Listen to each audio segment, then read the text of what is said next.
Welcome to the Turning Stone Show, where we discuss topics of the human experience. We're here to offer conversation, ask questions, and explore. I'm David Marsh, and here with me, as always, is Jesse Farrell and Justin Mamon. Our topic today is Spirit of Trauma, exploring the alchemy of post-traumatic growth. Our guest today is Blake. He has suffered a traumatic experience, has been diagnosed with PTSD, and is on a journey of awareness and growth. As his therapy, he has talked with over 14,000 people, and now we would like you to hear his story too. I'm somebody that was diagnosed with PTSD, and each day for the last 238 days in a row, I go out and my therapy is I meet people, just total strangers. And this all started, the reason I started doing this, back in November of last year, I became suicidal from a trauma that I went through, and that was several years ago.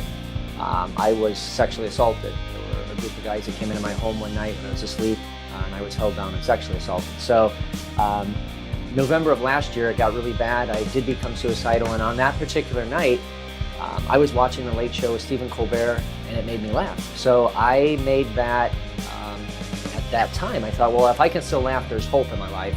So I made that my goal. I said that night, I'm gonna get on this show, and I didn't know how I was gonna get on the show, but as time progressed, I thought, I need to get out and meet people, re-engage with society. So for the last 238 days, that is what I do. I go up to complete strangers and ask them if they'll sign support on these giant poster boards I carry around, and basically just ask people if they'll support me, get behind my goal, which is to get on The Late Show. And then my hope on The Late Show is to tell the story of my trauma that I went through, but much more importantly, turn it into something positive that people can see. And by that I mean, I've been me my whole life. I haven't been PTSD, and I think that's going to be powerful in and of itself, just to show people, let's identify us first and foremost before an illness. And so it's been amazing. Over those last 238 days, I've met almost 14,000 people, and they signed the most amazing support on here. They don't just sign their name, oftentimes they share stories of traumas and triumphs they've been through, and it's incredible. And they've signed in 76 languages. They put anything. I mean, I've never censored anything, so they put artwork, they put poetry, they put jokes, Bible verses. I mean, you name it, it's on there. It's been a lot of fun, and it's helping me take back my life, and it's bringing a lot of awareness and education of PTSD and also sexual assault. So if you carry that weight by yourself, it's too much. And the best advice I'd give somebody is start sharing with somebody. If it's a family member, if it's a friend, it could be a clergy member, it could be somebody, anybody. But it's really advantageous for somebody to start sharing that. Sometimes there's no medicine to cure what we're going through in life, but we have each other, and that's amazing.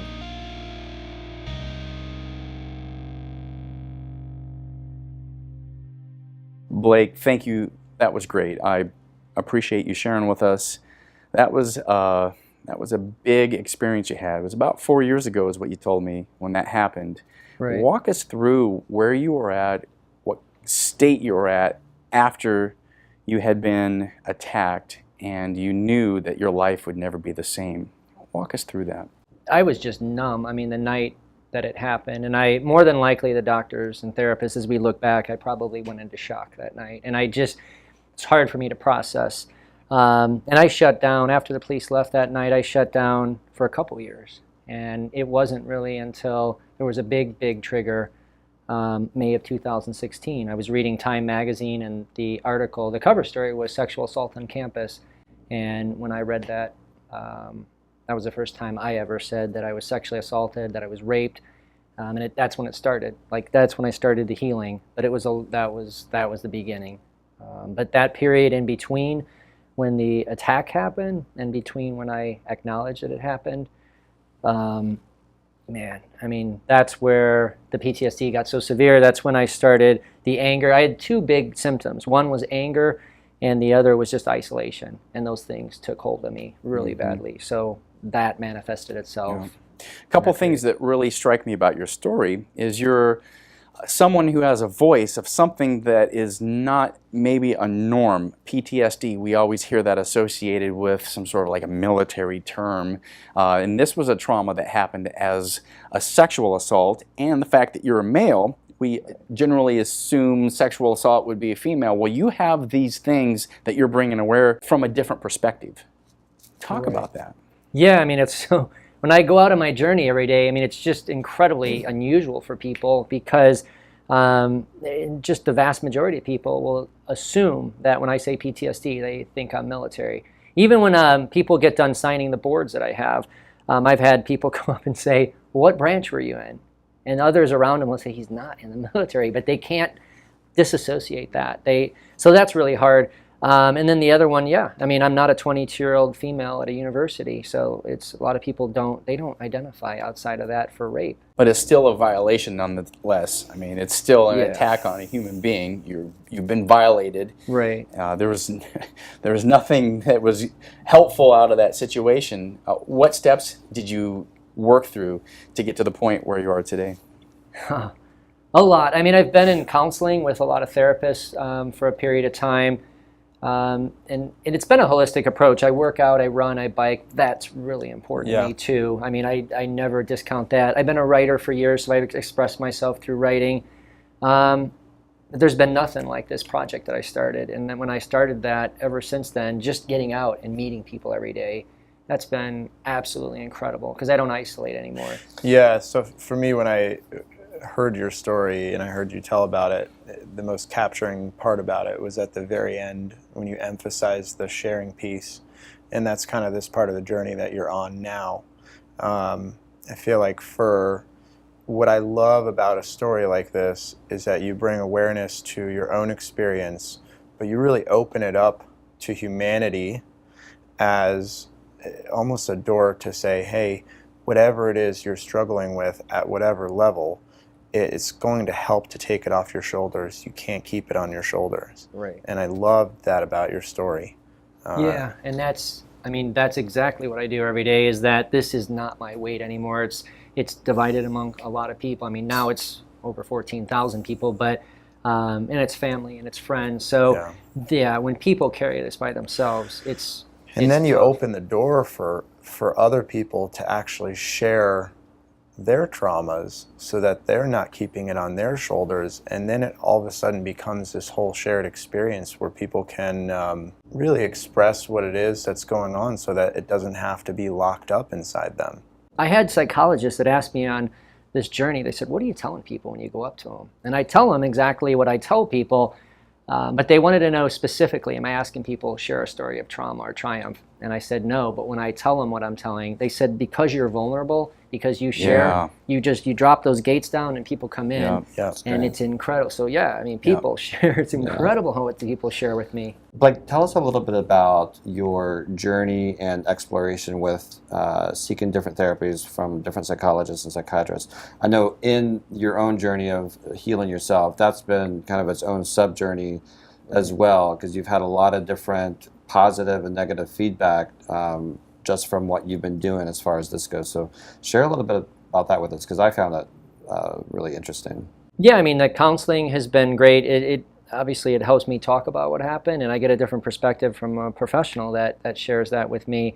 I've had some bad experiences. I had and I had put on my Facebook page an experience with a psychiatrist that was it was horrible.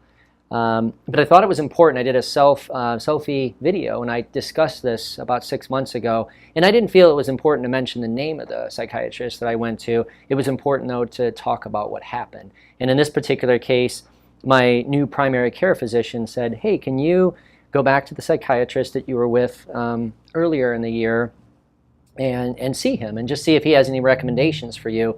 So I went back. Well, he had no idea that I was doing this big project with all these boards and meeting all these people. And I took him in, and I was like a little kid. I was really excited, thinking, oh, he's going to love to see this. And he was not. And within the first 5 minutes, he said, how long have you had thoughts of getting on a show like this? And I said, well, this has been going on for 3 months. And at one point, he said, he talked to me like I was an 8-year-old. He said, people like you and I, we don't get on shows like this. And he looked at me, and I said, at that point, I realized he's not getting this at all. Yeah. And it was crushed. I mean, I was really crushed. But I had the board sitting there, and I was explaining it to him, and I said, you haven't even given, and he wanted to start diagnosing me with another disorder, and he wanted to give me meds. And when I did the selfie video, I started laughing. I thought, what if they would have done this to Steve Jobs 20 years ago? I mean, where would we be today? Just because people have different ideas about how to get somewhere.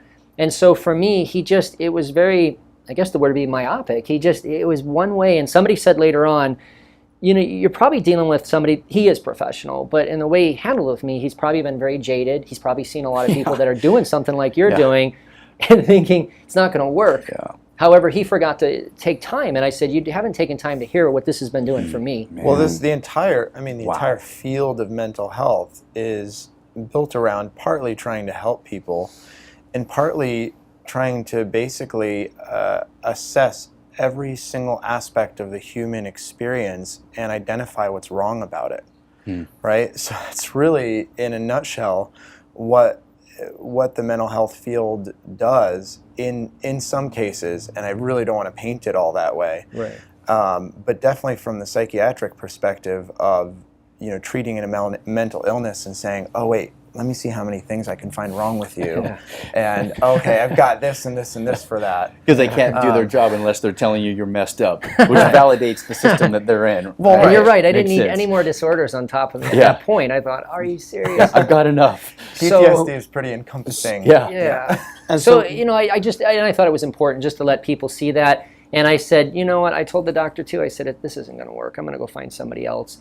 And in the video too, I said to people, just because somebody's a professional to some level doesn't mean they're a professional. I mean, they're not going to always act professional. And in this situation, I just said to people, go out, get a second opinion, get a third. It's your life, and you have to be involved in that. And what happened, some of those opinions that you got, like what led you to continue doing this and not giving up when you got news like that, whether it was from another professional or from a non-professional from your community? Because you've gotten a lot of both. Yeah, I mean, I was crushed when this happened. I called up family members right away. I called up friends. And everybody said, don't give up. This is helping you, and it's hope. And at that point, I only had 5,500 people I had met in about 90 days. But the people, like I said, I only met 5,000 people. But they had signed support, and people were telling me it's helping them, it was helping me. And I said in the video, I'm going to keep going. If it's helping me and it's helping other people, you keep going. It's obviously, in that situation, in order for you to hear what that psychiatrist was saying and to have that level of awareness, to be able to see your own vision and to differentiate your PTSD from whatever other diagnosis that he was trying to give you, where did you have that? How did you develop that level of awareness? Did you always have that, or had you already gone through therapy beforehand to develop that awareness?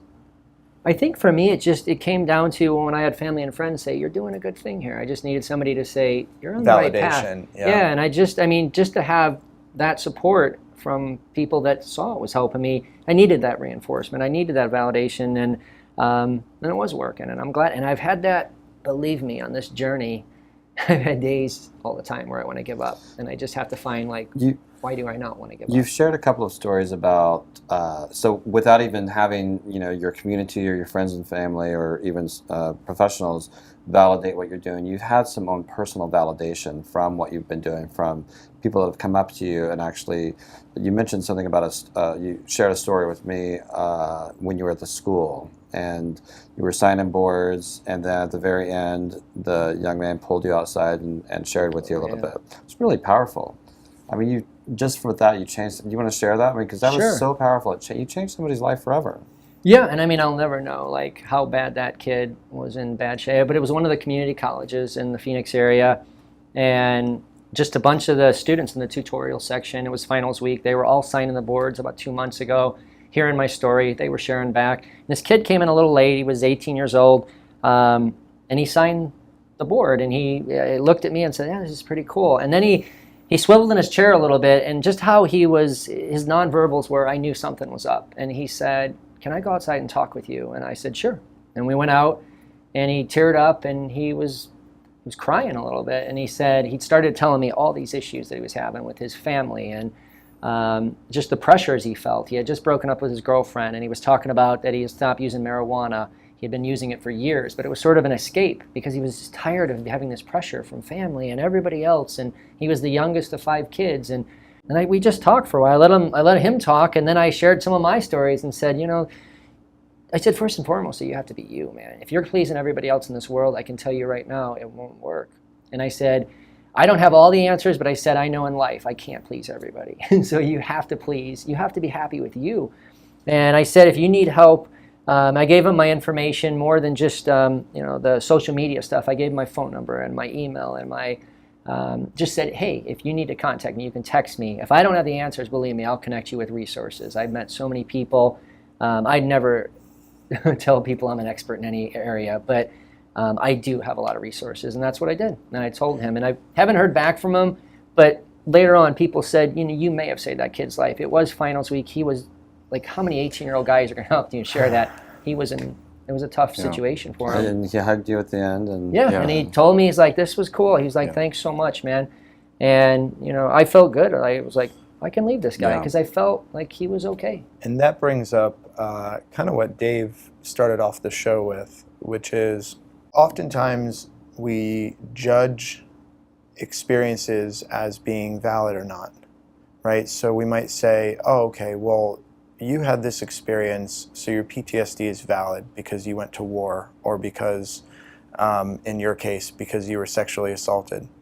And so we have a tendency to, as part of that validation, to say, all right, well, you're allowed to have a voice. But what you've done is showed me that it's possible to have access to resources simply by being vulnerable and by really putting yourself out there. Because there's social risks. I'm sure there's lots of people out there who might be in a similar situation as you, but they don't want to receive judgment for what, stigma, judgment, stuff like that, employment risk, that kind of thing. The night that I decided to start this project, I had a very different mindset. I mean, I was very suicidal. I was suicidal for many days up to that point. And so that night when I was laughing at this show and I thought, oh, if I can still laugh, there's hope. For me, I had nothing to lose. And so I guess for me, there was a risk, but I mean, it was so low at that point. I thought I have nothing to lose. And you look at the world very differently, and I thought I have nowhere to go but up. Why not try? And so for me, that was it. I mean, every day, there are still days that I go out and I think, I can't believe I'm doing this. Like, I literally can't believe I'm sharing this story. Well, I mean, sometimes it's hard to believe I was raped, and I went through all this, and that I tried to take my life on May 30th of last year, but that's fleeting. It moves by quickly because it's just, I think we all have those moments like, did that just happen sometime? Wow. But at that point, I just said, this did happen, and I'm going to do this, and I keep doing it. And it may not make sense to most people, like, this guy just keeps going out. But I think the part that makes sense to me is that, how could I have gotten 14,000, now it's over 14,200 people have signed support on these, and every day I meet new people that are just so excited. I'm like, this really is happening. Like, people are cool, people are responding to this. So I think all those maybe fears just start dissipating, and it's like really cool. And I just say, I'm gonna keep doing this. Yeah, I witnessed you being vulnerable to people. Hey, is it okay if I share a story with you? And they're like, yeah, what do you want? And then you're like, well, I just, this is part of my therapy. And they're like, as soon as you say that, they're like, okay, so maybe you're going to tell me something. And then you share your story with them. And I watched an individual go, whew, and it connected with this person. And they wrote on your board, and I watched. It wasn't a note to you, it was a note to someone else, that they were writing what was in this person's heart to the person that had offended them in some way. Wow. And they wrote a note to the other person. And I specifically remember what they wrote, and it moved me. And I was like, wow, that person was able to release something within them because you started with being vulnerable. And I thought that is where the magic is. Yeah. It's being, I'm human, I have pain and suffering and joy and love, and it's all part of this big, messy world that we're in. And can I share with you? And you made that human connection. That was beautiful. Yeah, and I'm glad you got to see that, because not everybody gets to see that. And it's really sometimes hard. Sometimes it's hard to explain it in words. Sometimes you just have to capture the moment.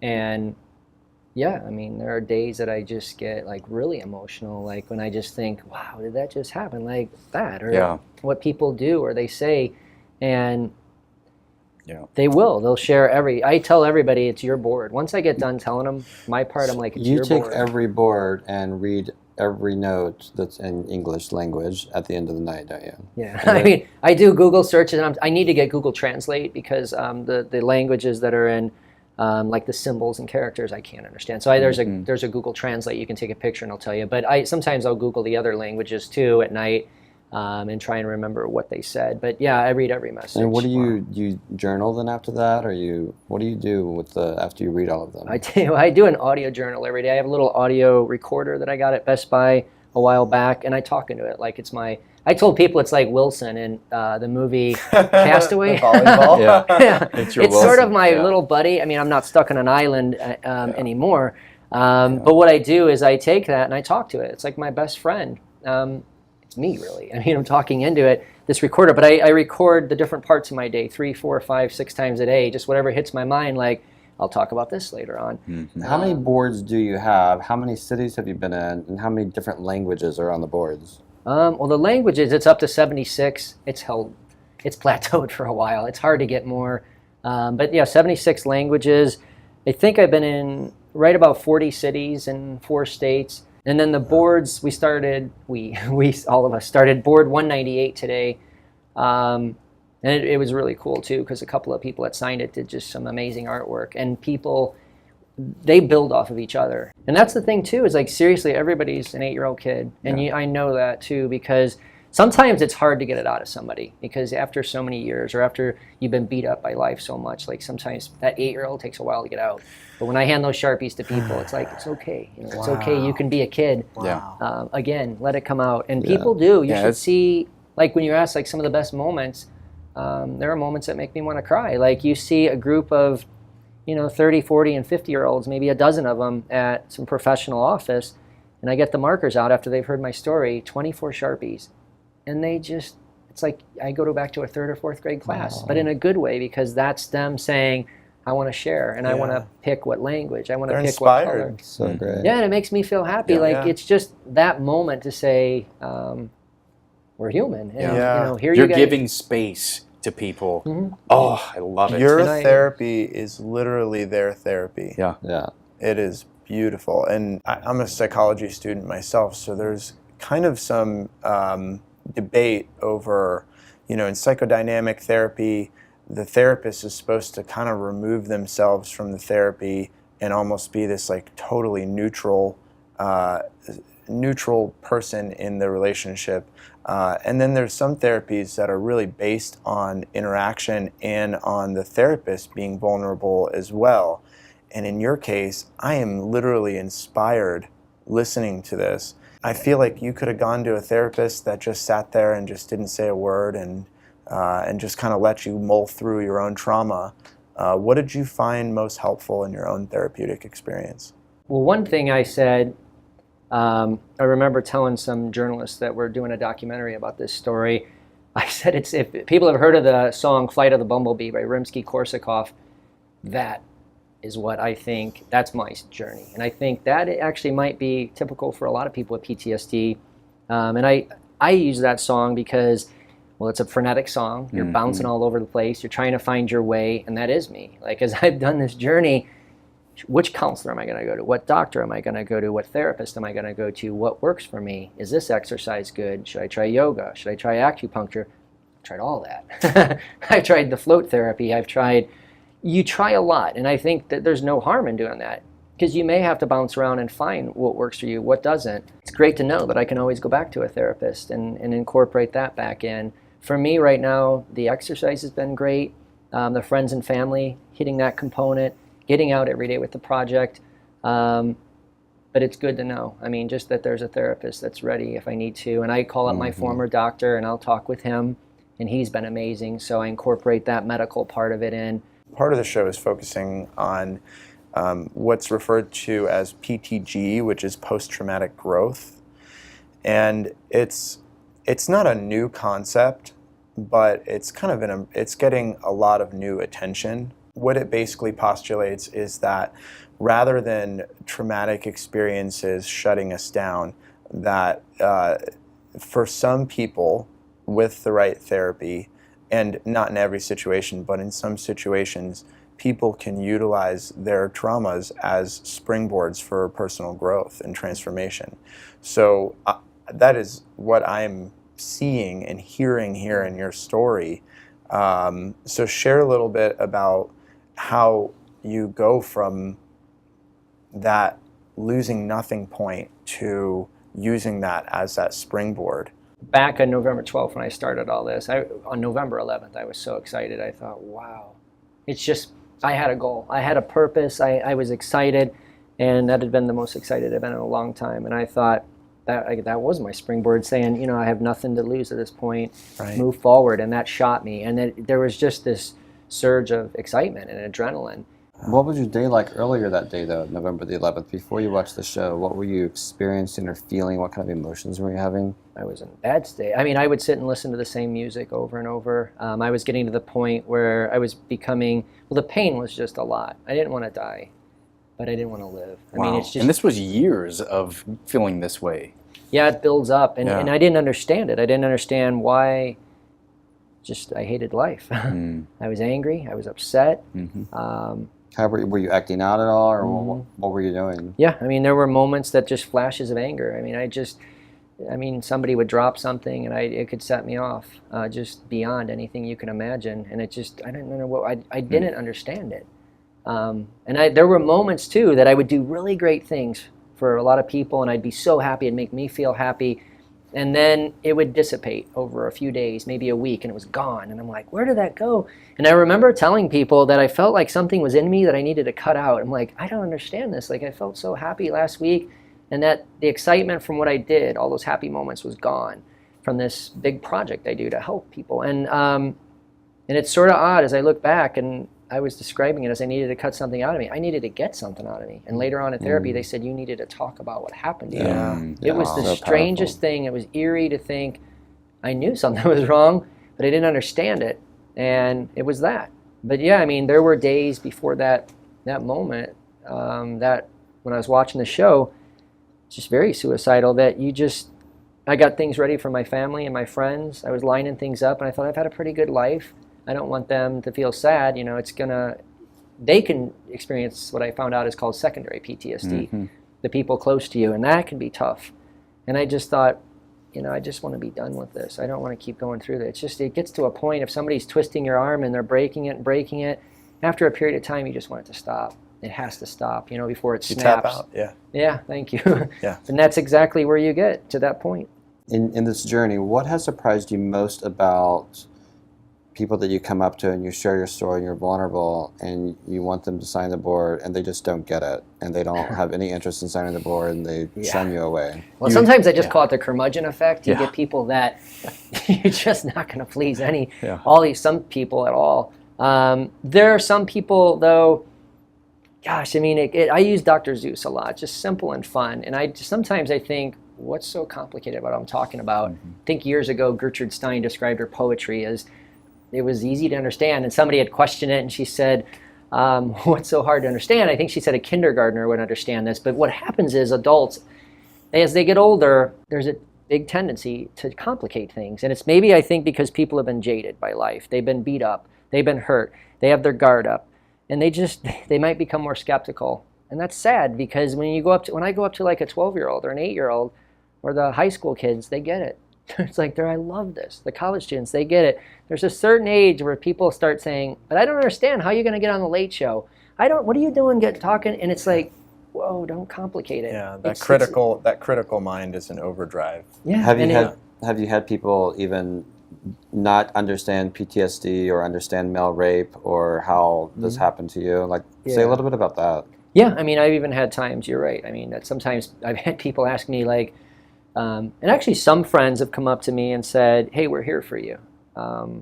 We don't really understand like how a male rapes a male. They're like, but they're ignorant, and that's fine. And they're telling me I'm ignorant, and that's amazing, because to be able to say that you don't understand something is powerful. And they're saying, I want to learn and I want to help you. And so I do. I said, tell me anything. Ask me questions, guys.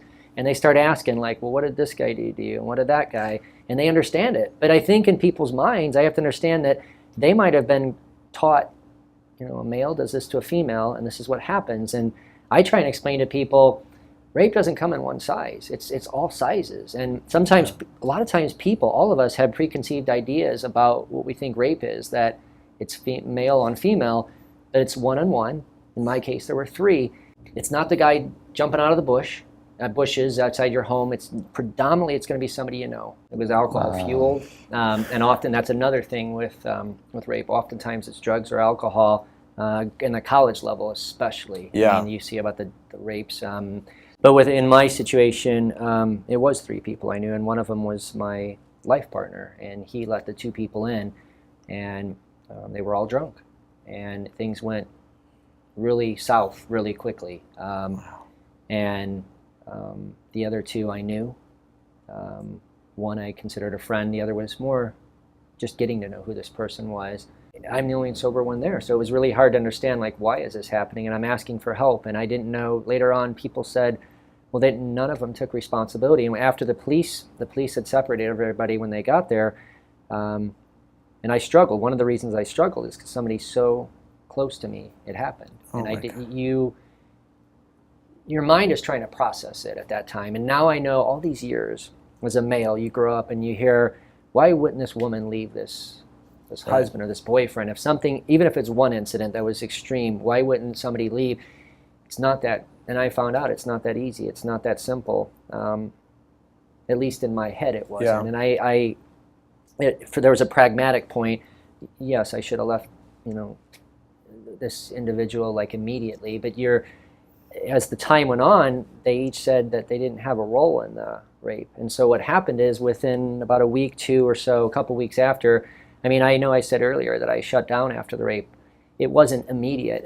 Within a couple of days, I tried to understand what had happened, and I asked them each. I approached each one of them and tried to understand, and they never took responsibility. So therapists later on told me there were 4 people there that night, and 3 of them said it didn't happen. So that left me. And the therapist said, on the surface, this won't make sense to you, but on the subconscious level, you took responsibility. I did for that night. And then that's where I beat myself up for a long time. And then it's hard to understand. It's really hard to process that. And it took me a long time, because I carried that guilt. And I finally told all of them, after I identified what had happened. After reading that Time magazine article, I said, you guys did this to me. You guys did this to me. And they still don't want to take full responsibility. So, were there any charges pressed? No. And I had talked, there's an official police report, and I have a liaison with the Phoenix Police Department, and just the answers I was given by some retired police officers and people in law enforcement, they said the likelihood of this being prosecuted is not very good. Just because of how much time has passed. Unfortunately, yeah. And even if there had been physical evidence, then you have 3 people that could say it was consensual, and they could bring up reasons as to why they believe it was consensual. And in one of the statistics I learned that I was ignorant about, 98% of all rapists will never see a day in jail. And the other thing is, all 3 of these guys didn't penetrate me. I think that's a misconception too. When 3 people are involved in a rape, when 2 people do nothing to help somebody and they're watching, or they're assaulting you as you're trying to get away, to me, that's participation in a rape. You can't turn a blind eye, and when somebody's asking for help, we as society, all of us, it's incumbent on all of us to jump in and help. Right. And you can't hide behind alcohol. People can never hide behind alcohol and drugs. So you were home alone, you were sleeping, Yes. They had been out, they came in. And I was very sick that night. As though the situation could have got any worse, I was real sick. I was in bed. I had nothing left in the gas tank, almost nothing left. And at one point, I grabbed my rapist. It took a while. And I said to people, it was like when you're caught in a riptide, it's counterintuitive, but you have to swim parallel to shore or you'll die. And I swam parallel to shore for a while that night, because I knew the one guy's weight would shift, that it was on top of me, what he was doing to me, and he did. And I grabbed him and threw him into a wall. And later on, I talked to the doctors about that, and they said that was probably sheer adrenaline at that point. Yeah. And that's where I used up probably almost everything. And then it got much worse after that. It was bad. But you mean after you had thrown him off and you had used up all your energy and adrenaline, it got worse after that? It got worse because I was still getting no help. And then my life partner was screaming at me and yelling, and he said he didn't understand later on what was happening, but I was telling him, this guy is without using the exact words raped, I said, this guy's taking off my clothes and he's attacking me. I need your help. I need all your help. We need to get him out. And he just said later on he didn't understand, so he tried to attack me, and he came after me, and I ended up on a 7th floor balcony that night, and I was trying to call the police, and the guy came back after me, the rapist, and I was going to jump, not to kill myself. I had to process that for a long time in therapy, but I was going to jump to get off that balcony, because if I'm off that balcony, I don't have to worry about the police, I don't have to worry about them. You have nothing. Like I said, I was down to almost absolutely no gas in the tank, and so at that point, I had to think, did I want to take my life? No, I wanted to get away, because then it's fight or flight, and at that point, if I flee, I'm safe. It's in my hands. I don't have to fight him anymore. And the one guy had been in and out of psychiatric hospitals his whole life. I knew his history, and I knew that he was not adherent to his medications, which you can be in and out of psychiatric hospitals your whole life, but when you're not adherent to medications and you're drunk, that scared the hell out of me. How long was the space of time from when you experienced like that loss of like you were just completely empty the night it was happening and you were the victim of the rape to where you started your journey and you started getting your power back and you started healing your own self? Like, what was that space of time where you went from being the victim of the experience to, being more triumphant? You're always still the victim of the experience, and yet you no longer act as you are the victim. Like, you're actually healing and making a difference with yourself, but also with others. So how long was that space of time? Or are you still in that space? No, I'm probably still in that space to some level, but it started that day. I read that Time magazine article, because I reread it a couple times. I called a friend that day and said, this is what happened to me. And it just blew my mind, because that's the first time I really addressed that. But I think it all started then, that I was starting to some level, take back my life, because you have to understand, it's almost like saying, I have cancer. And at that point, you're saying something happened. If you don't acknowledge there's a problem, you can't start getting help. Sure. To some level, that's when it started. So that's where you started getting the knowledge, like you said earlier, knowledge is power. Yeah. And that was where you really, so that was kind of the switch for you then. It was the beginning point. It was really early on, but it was a beginning point, because you have to acknowledge something, and I did. I'm curious, because you're a very articulate human being, you're a very articulate man, you seem very bright. What were you doing before this in your life? What passions were you pursuing, and kind of what was your life like before this part of your journey? To some level, it was quite chaotic. Immediately before this, for 6 years, I had a house cleaning business. Okay. So there was a lot of stability there. The good thing about the therapy that I went through for a long period of time before I started this project was that I started learning all the other issues that I had the rest of my life earlier. And at one point, I addressed why I had 85 jobs in my lifetime to the point I was 38 years old. And I would hear people say all the time, oh my gosh, this guy leaves jobs all the time. And people knew I was a hard worker. People knew, this guy, he busts his butt. He's had a lot of accomplishments, but he's bounced around. He's lived a lot of places. But as I talked that out in therapy, we were able to understand, like, why did you have so many jobs? It was because I wasn't comfortable being gay. And every time people got too close, I'd left Los Angeles, left the Chicago area, left England, left San Diego. I almost left Phoenix. It's because I wasn't comfortable who I was. And every time you go to a new city, you have to start a new job, and you're not going to get your best job. You're going to start somewhere down here. And so to some level, until I was about 38, it was chaotic. And somebody said, what happened at 38? It was my 20-year class reunion. And I took my life partner back to my class reunion, and I didn't have to tell anybody I was gay. Everybody knew. And that it's, with about 99.5% certainty, that's when things started calming down. And then for that big period of time, I had the house cleaning business, one job after that. And then I went through what I went through. But it doesn't, so it's like life is just a bunch of ups and downs. And for me, and it doesn't mean that those first 38 years of my life were horrible. It's just, there was a lot. There's a lot of variety, but it helped me explain like why. But it took something traumatic like a rape to get therapy, to start talking about other aspects of my life. And I'm not able to understand. Somebody says, have there been any silver linings? Well, I'm starting to find out more about me. Yeah. You'd think I'd know me. I'm sitting right here, but I'm figuring me out. How long were you and your life partner together? 10 years. 10 years. And I think it would even surprise people that after the rape, we stayed together. Yeah. So you can talk to PTSD, you can talk to sexual assault, you can talk to even a domestic abuse situation and personal violence, and now you can talk about transformational growth, and you're doing it. You have a therapy system.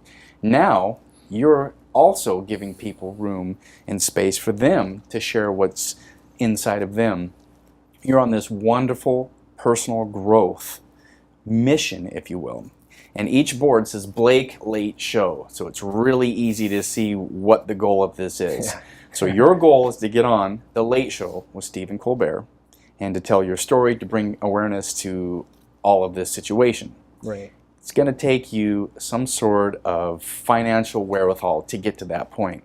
Do you have a site or a GoFundMe or something where people can help you on your journey? Because I know you're not a man of unlimited resources. I know you have limited resources. Where can people go to help you on this journey? Yeah, because I haven't worked in a year and a half. I mean, for me, this has been my therapy, well, for at least the last 8 months. But it was one of those things, too, where I struggled for a long time, like, what do I do? And I was struggling with the PTSD. So, yeah, I started, about a month ago, I started a GoFundMe because I thought this would be amazing to take around the country, every state, not just the Southwest. But I thought, yeah, I'm going to need help if I'm going to do that. So, yeah, I mean, if people wanted to, there's on my Facebook page, it's just Blake Late Show. And there's a link on there from a few weeks ago that people can go to the GoFundMe. And so as time goes on, I thought that'd be amazing. Even after getting on the Late Show, it would be amazing to maybe call it Blake's Boards and just have people share stories then. Go around and say, hey, I went through this. Do you want to share anything back? Or just tell them my story, again, with that vulnerability, see if they want to add something to the boards. Okay, now you're being really nice about this, but let me reiterate. Brother be poor, man needs some help. Hook the guy up. $1, $5, maybe throw the man a $20 bill. Anything helps. The guy's on a journey. He's on a journey of healing and helping. And so on the screen, there's a site to his GoFundMe page. Do what you can. Give the guy something to help him on his journey. Now, if they want to contact you, you have a Facebook page available for people to contact you? Yeah, I mean, it's probably the best way. It's just Blake Late Show on Facebook. I mean, they can go to Instagram too. Those are the two best places to find me and get a hold of me. And I get a lot of people that share stories with me or private message me on Facebook or Instagram, and they'll share stories with me or they ask me questions. A lot of people will start asking about resources for PTSD or sexual assault. That makes me feel good because I'm able to give something back. Like what people share with me, I hand off to them. So great. Yeah. So well, Blake, we appreciate you being here, sharing your story. You've got your boards in front of you here, and there's just beauty all over here. There's God bless you. There's some inane things like, hey, best of luck. And then there's deeper things like, wow, your story really changed my life. It gives us more than we can handle, but we learn how to grow and evolve past that. I mean, there's so much beauty on these boards. And I've seen your boards. I mean, you have hundreds of boards or a couple hundred boards-ish of where people have written on there, and you've talked to thousands and thousands of people. This is amazing. And I want anyone that has Stephen Colbert's cell phone number to reach out to Blake and say, hey, I know him personally. We live in a world of 6 degrees of separation. There's absolutely somebody that has the ability to connect to somebody that knows someone who knows him personally, and there is an opportunity for him to be on the show. And if not, Colbert right away, hey, Ellen. Yeah. Ellen. He's going to be on Ellen. Ellen, this is going to be great. You're going to love this story. You're going to love this story. So we are excited for you on your journey. I can't wait to hear what happens. We're following you on Facebook. We see your posts all the time, and we're excited about it.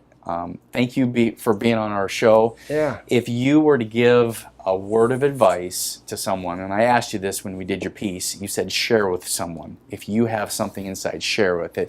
Give me a little bit more context for someone who might be watching this and they have something and they don't know what to do. They might be suicidal. They might have that internal pressure.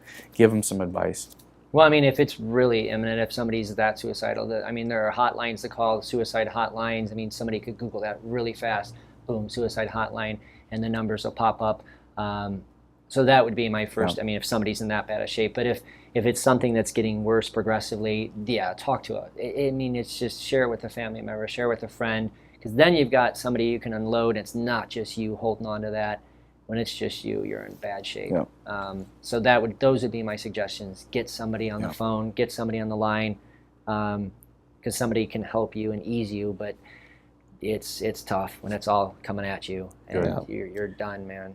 Well, we're all in this thing together, this whole world. We're all here, and there's people that love you. There's people that support you. We love and support you. We appreciate you being here.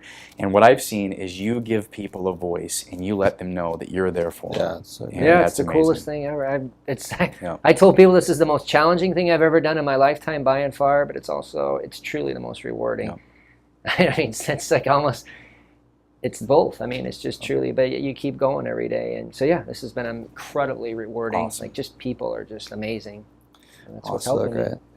So. That's good.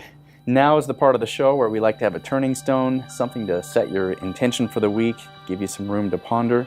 And with today's turning stone, we go to Jesse. The question to practice this week is, what does your soul desire to experience in this moment, and in this moment of time that would have it be fulfilled?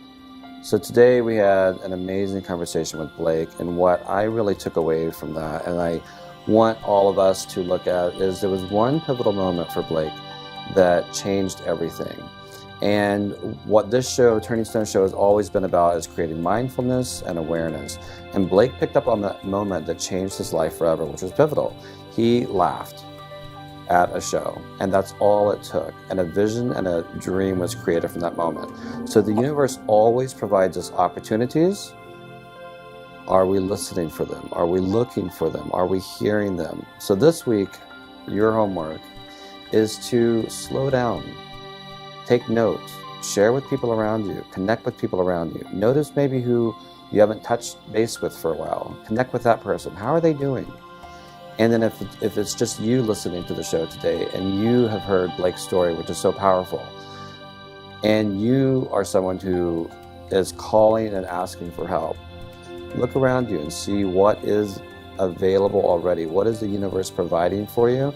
And start taking the next step, and the next step, and the next step. And that's exactly what Blake did. As he heard that one small thing, he laughed, and a vision got created, and he took the next step. He had no idea what was going to happen in this journey, and all of this has happened inside of that journey. So this week, listen and check in with yourself, and have an awesome week. And remember, this is a show about questions and questioning.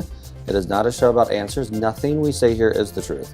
It is up to each of us to discover our own truth.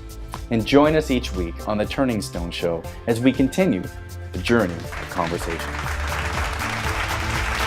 Subscribe and get in touch with us. Stay connected and join in the conversation.